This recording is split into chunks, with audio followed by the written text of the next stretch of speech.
Yo book nerds, 2021 has come to an end and I've been thinking about my reading goals for 2022. I will link a video in the description on how I did on my 2021 goals, so don't forget to check that out.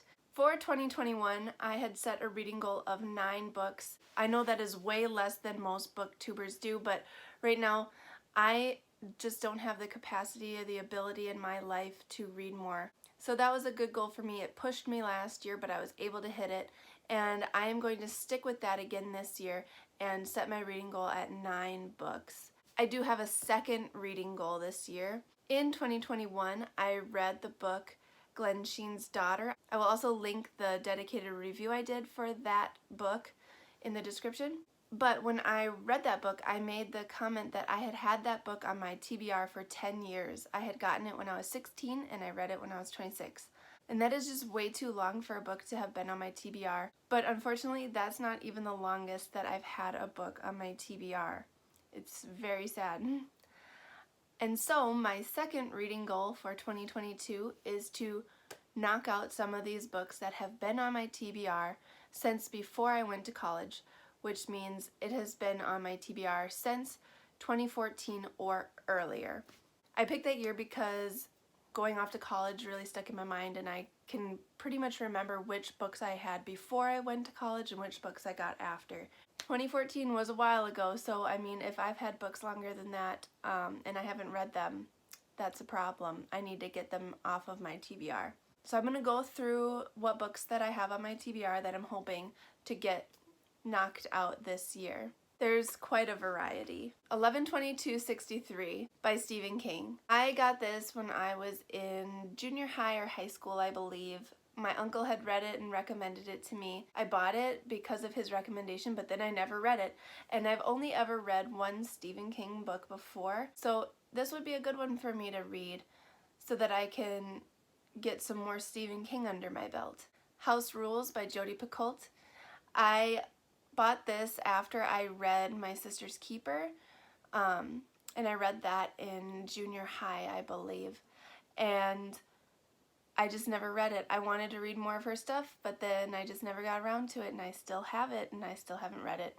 Hotel on the Corner of Bitter and Sweet by Jamie Ford. I've never read anything by Jamie Ford. My grandma actually gave me this book, so I don't really know a whole lot about it. And that's probably why I haven't read it, because I just don't know really what it's about. I don't know anyone that's read it either, so it's probably why it's been just kind of sitting and hanging out. The Perks of Being a Wallflower by Chboxy. I don't know if I'm pronouncing that right, my bad. This has been on my TBR since like high school, and I haven't seen the movie, so I don't really know what it's about, but I know everyone loved this book and movie when they came out, so I'm way behind the ball on this one, but I still would like to see what all the fuss was about with it.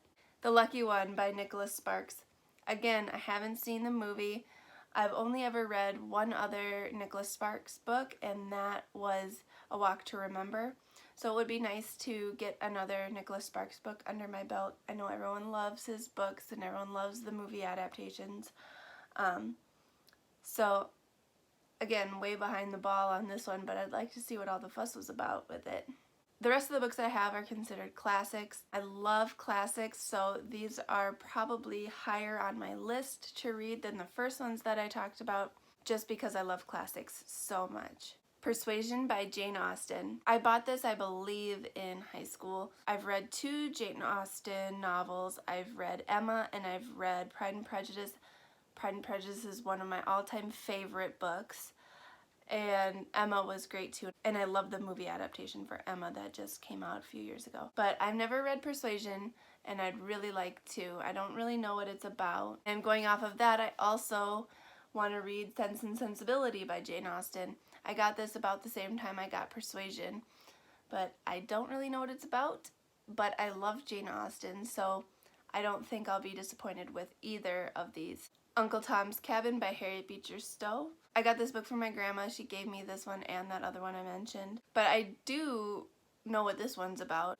I'm really interested in reading this one. I don't know why I haven't gotten around to it yet. The Count of Monte Cristo by Alexander Dumas.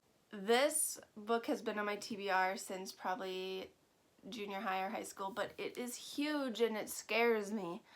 These big classics scare me, but I've heard such amazing things about this book, and I've heard a lot of people actually say they've read it during quarantine because they could relate to some things that happened to the main character. From what I know, the main character gets thrown in prison for a crime he didn't commit, but that's about the extent of my knowledge of this book. So I can see how people would kind of relate, I guess, by being quarantined and cooped up against their will, kind of. But this one is so huge. It's over 1,000 pages. Just intimidating. I don't know if I will get to this. I just don't know if I'll have the time to get to it. Because this is gonna take some dedication, like, for real. Another one that would be quite a commitment would be War and Peace by Leo Tolstoy. This one is also over 1,000 pages, and it terrifies me. It is so huge. It's so intimidating. These huge classics, but I really do want to read them. I don't know when I'm gonna have the time. I don't know if this will be one that I get to either. If I get to this one or the Count of Monte Cristo, it will probably be one or the other, not both for sure. I just don't think I have the time to fit both of these in this year, but we'll see. The Mysterious Stranger and Other Stories. This is a collection of short stories by Mark Twain. It's super little. I've had this since I was like 10 to 13, somewhere in that range, when my dad took me on a trip to St. Louis. He bought me this there and a whole collection of Mark Twain books. I've read all the other books, but not this one from that collection. I don't remember exactly when we took that trip, so it's probably been on my TBR for like 13 to 16 years. That's a long time. That is too long. But sadly, that is not the oldest book on my TBR. That is the second oldest book on my TBR. The oldest book on my TBR is the Journals of Lewis and Clark, obviously by Meriwether Lewis and William Clark. It's their journals from their explorations and their travels. I got this again on a trip with my dad when I was little. We went to South Dakota and he bought me this there. And I was probably like somewhere between 8 and 10 years old. I don't remember exactly. And so this has been on my TBR for like 16 to 18 years. It's really quite sad how long this has been on my TBR. So those are all of the books that I have had on my TBR since before I went to college in 2014. So that is 12 books, and I said my reading goal was going to be 9 books.